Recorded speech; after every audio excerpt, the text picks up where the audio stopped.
Okay students, welcome to the new video.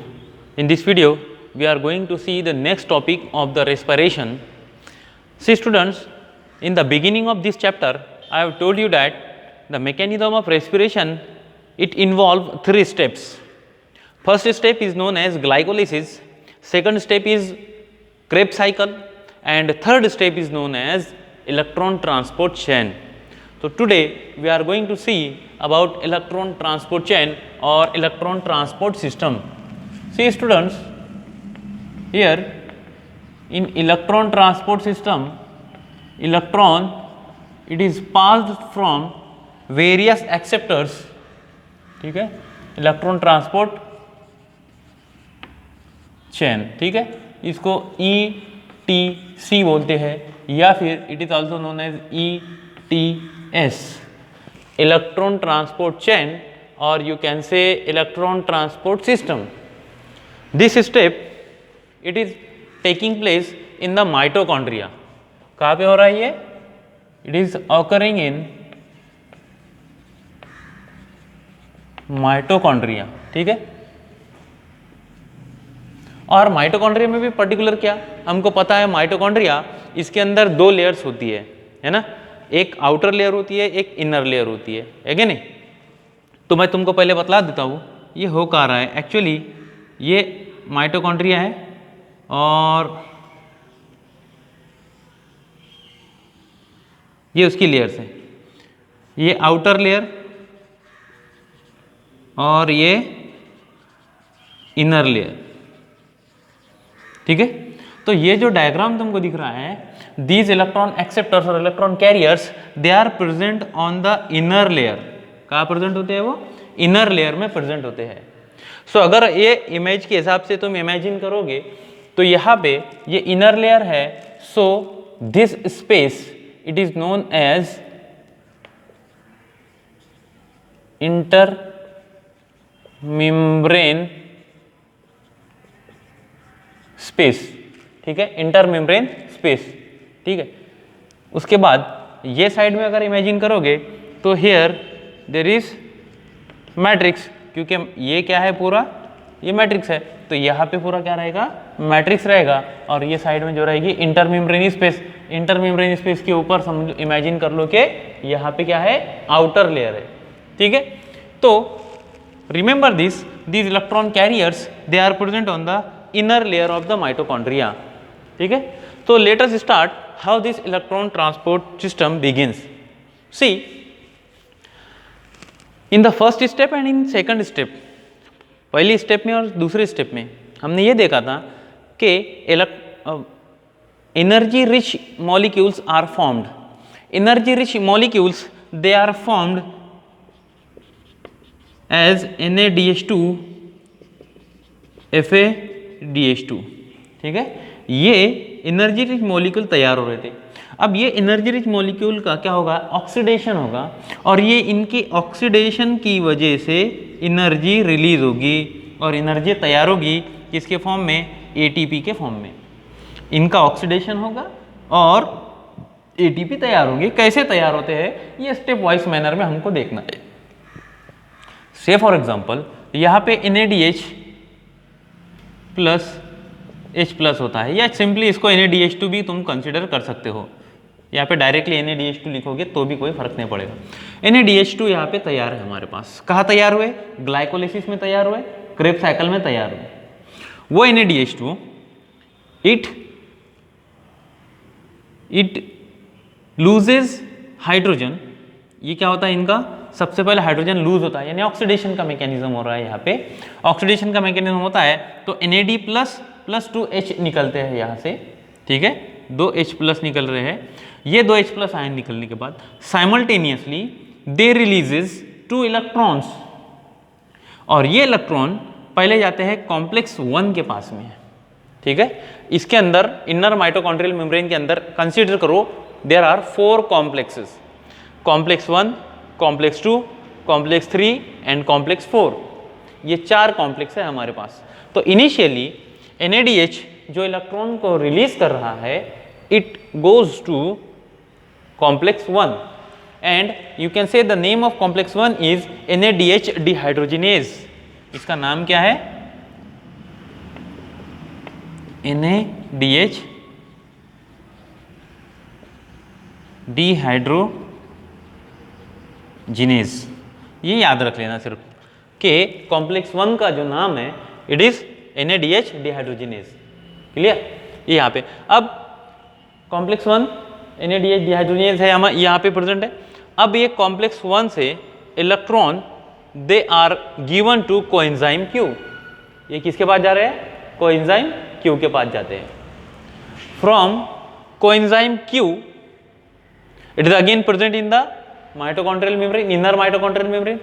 Coenzyme Q it releases its electron। ये पहले oxidise state में था, ये रिड्यूस हो जाता है, ठीक है, और इलेक्ट्रॉन देने के बाद वापस से अपनी ओरिजिनल स्टेट में आ जाएगा। यानी इलेक्ट्रॉन देता है, लेता है, देता है, लेता है, तो ऑक्सीडाइज स्टेट से रिड्यूस स्टेट, रिड्यूस से ऑक्सीडाइज स्टेट में, ऐसे कन्वर्जन इसका कंटिन्यू रहता है।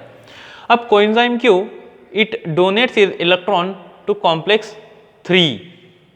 ठीक है, अब यहां जाने से पहले मुझे एक और बात यह बताना है कि ये जो H+ आयन यहाँ पे तैयार हुए, H+ आयन तैयार होने के बाद they are transported in the inter membrane space.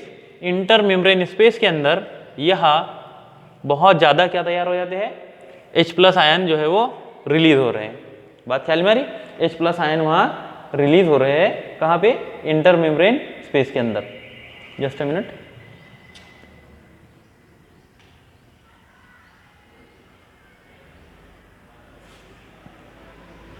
ठीक है, थोड़ा सा यहाँ पे मुझे बताना है, ये इस तरफ होगा, एरो जो है वो उल्टा बताना है ना। अभी फिलहाल जो है ये कहा जा रहा है इंटर मेम्ब्रेन स्पेस में जा रहे हैं। H+ आयन कहाँ जमा हो गए, इंटर मेम्ब्रेन स्पेस में जमा हो गए। उसके बाद कोएंजाइम Q ने, यहाँ पे थे हम, कोएंजाइम Q ने इलेक्ट्रॉन दिया है किसको, कॉम्प्लेक्स 3 को दिया। एक कॉम्प्लेक्स 3 का अगर नाम हम देखेंगे तो complex 3 it is cytochrome BC1 complex. ठीक है, साइटोक्रोम BC1 कॉम्प्लेक्स है ये।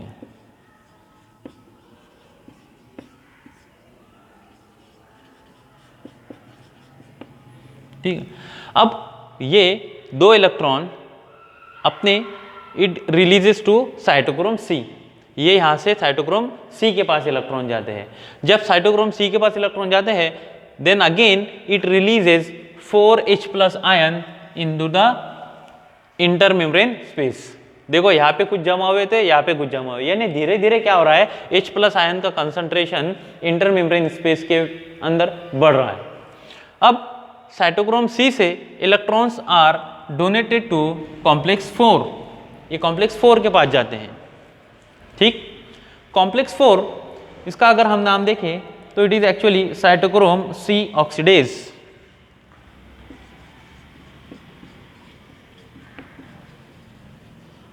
ये एंजाइम है साइटोक्रोम C ऑक्सीडेज। अब यहाँ पे क्या हो रहा है, एक मेजर रिएक्शन यहाँ पे होती है। जब इलेक्ट्रॉन यहाँ पे आता है कॉम्प्लेक्स 4 से, it is again given inside the matrix. वो इलेक्ट्रॉन मैट्रिक्स के अंदर एंटर होता है। जब मैट्रिक्स के अंदर एंटर होता है तो हमको पता है यहाँ पे क्या है, H+ आयन इधर से जमा हुए हैं। ठीक है, और हमने रेस्पिरेशन के द्वारा, हमारे सांस लेने के द्वारा हमने क्या लिया है, ऑक्सीजन लिया है। हम बोलते हैं ना ऑक्सीजन नेसेसरी, ऑक्सीजन नेसेसरी। तो क्यों नेसेसरी, यहाँ के लिए नेसेसरी है। यहाँ आती है वो ऑक्सीजन, सेलुलर लेवल पे ऑक्सीजन कहाँ आती है, यहाँ आती है। अब वो हाफ ऑक्सीजन लिखा है मैंने यहाँ पे, half O2 it combines with H+ ion and इधर से आ रहे हैं 2 इलेक्ट्रॉन, ये सारे मिलकर एक वाटर मॉलिक्यूल तैयार करते हैं। This water molecule is known as metabolic water. ये वाटर का तैयार हुआ हमारे माइटोकॉन्ड्रिया के अंदर तैयार हुआ है ना। ये मेटाबॉलिक रिएक्शन के इसमें ड्यूरिंग तैयार हुआ है, इसलिए इसको हम बोलेंगे मेटाबॉलिक वाटर। अब ये कंप्लीट ख्याल में आ गए होंगे तुम्हारे कि इलेक्ट्रॉन ट्रेवल करके अल्टीमेटली कहाँ आ रहा है, ऑक्सीजन के पास आ रहा है, और इधर से H+ आयन भी क्या आ रहा है, ऑक्सीजन के पास आ रहे हैं, and they are producing H2O। Clear? अब क्या हुआ, जब ये ड्यूरेशन हो रही थी तो during this time H+ ion concentration क्या हो रहा है, धीरे धीरे बढ़ रहा है। कॉम्प्लेक्स 4 भी क्या करता है, जब ये रिएक्शन कैटालाइज करता है तो 2 H plus ion inter membrane space में जमा कर देता है।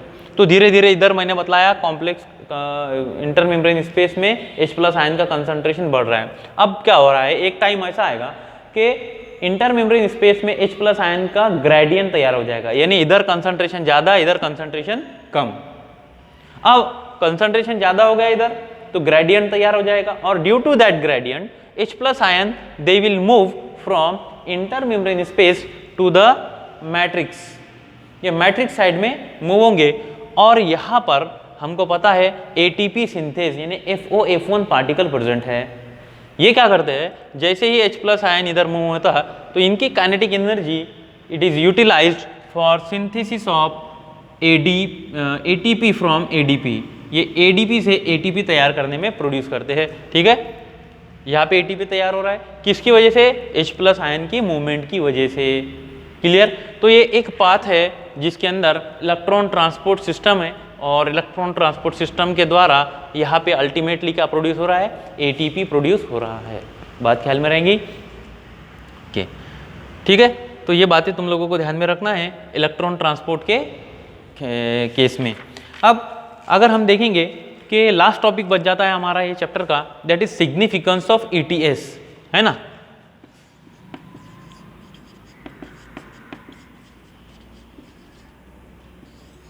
Significance means importance. तो इंपॉर्टेंस क्या है, इंपॉर्टेंस सबसे बड़ा ये है कि दे आर प्रोड्यूसिंग ATP। क्या प्रोड्यूस होते हैं यहाँ पे, ATP प्रोड्यूस होते हैं। ठीक है, और ये ETS के अंदर है ना, पहला पॉइंट लिखेंगे अपन कि टर्मिनल ऑक्सीडेशन होता है। तो टर्मिनल ऑक्सीडेशन की वजह से 34 ATP मॉलिक्यूल्स आर प्रोड्यूस्ड। ये टर्मिनल ऑक्सीडेशन जो होता है ना इनके, NADH के, FADH के, है ना, FADH2 के, तो इनके ऑक्सीडेशन से टोटल कितने ATP प्रोड्यूस होते हैं, 34 ATP प्रोड्यूस होते हैं। ठीक है, एक और बात यहाँ पे है बताना कि यहाँ से जो NADH2 स्टार्ट करेगा अपना इलेक्ट्रॉन का देने का जर्नी, वो स्टार्ट करेगा कॉम्प्लेक्स 1 से। ठीक है, लेकिन इसी का एक ब्रदर है, इसी का भाई है, वो है FADH2। ये FADH2 कॉम्प्लेक्स 1 को स्किप कर देता है और अपना जर्नी स्टार्ट करता है कॉम्प्लेक्स 2 से। ये क्या करेगा, पहले अपना इलेक्ट्रॉन कॉम्प्लेक्स 2 को देगा। ठीक है, और कॉम्प्लेक्स 2 से फिर कोएंजाइम Q के पास जाता है। कोएंजाइम Q यूबिक्विनोन वगैरह इसके अंदर प्रेजेंट है बाद में, और ये फिर कॉम्प्लेक्स 2 से जाते हैं कॉम्प्लेक्स 3 के पास, बाद में सेम साइकिल कैरी आउट होती है। ख्याल में आ गया बात है, ठीक है ना। तो सिर्फ इतनी बात याद रखना, NADH2 कॉम्प्लेक्स 1 से स्टार्ट करता है और FADH2 कॉम्प्लेक्स 2 से अपना जर्नी स्टार्ट करता है। क्लियर हुई ये बात, यहाँ पे आ गया। अब केस में मैं ये बता रहा हूँ हमको सिग्निफिकेंस में कि टर्मिनल ऑक्सीडेशन की वजह से टोटल 34 ATP मॉलिक्यूल्स यहाँ पे प्रोड्यूस होते हैं। दूसरा, it regenerate oxidized coenzyme such as NAD and FAD from their reduced form.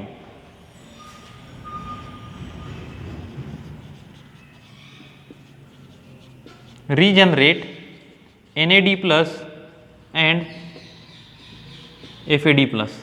ये NAD प्लस और FAD प्लस ये रीजनरेट हो जाते हैं।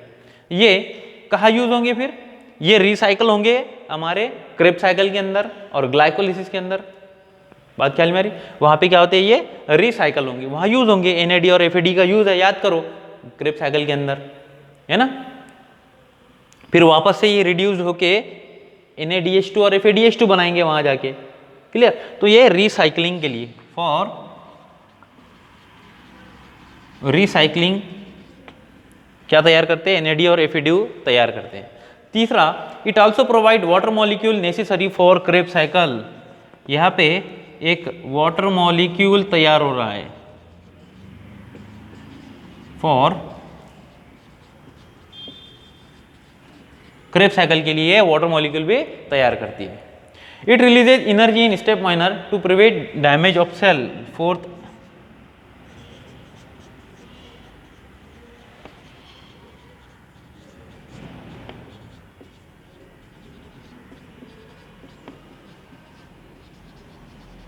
ये जो एनर्जी रिलीज करता है ये स्टेप वाइज मैनर में रिलीज करता है, एक साथ एनर्जी रिलीज नहीं करेगा। एक साथ रिलीज कर देगा तो क्या होगा, सेल डैमेज हो सकता है ड्यू टू एक्सेस हीट। इसलिए स्टेप वाइज मैनर में यहाँ पे क्या होती है, एनर्जी रिलीज होती है। ठीक है, ये सिग्निफिकेंस होगा हमारे किसके, सिग्निफिकेंस ऑफ ईटीसी। ठीक है, याद रहेगा तुमको ये सिग्निफिकेंस ऑफ एटीपी। इसके बाद में तुम लोगों को ये बतलाना है कि जो एटीपी का हमारा कैलकुलेशन है ना, वो कैलकुलेशन तुमको मैं एक बार रिमाइंड करा देता हूँ। टोटल एक अगर हम बात करें एक ग्लूकोज मॉलिक्यूल की, जो हमने ग्लाइकोलाइसिस से स्टार्ट किया, वो ग्लाइकोलाइसिस से क्रेब्स साइकिल से ईटीसी, ये तीनों पाथवे से अगर एक ग्लूकोज मॉलिक्यूल पास होता है तो it will produces total 38 ATP. कितने एटीपी प्रोड्यूस करता है वो, 38 एटीपी प्रोड्यूस करता है। ये बात को तुमको याद रखना है। क्लियर? तो ये था हमारा आज का टॉपिक ईटीसी। ठीक है, आपको समझ आया होगा ये। नेक्स्ट टॉपिक और नेक्स्ट चैप्टर हम स्टार्ट करेंगे नेक्स्ट वीडियो में। Thank you.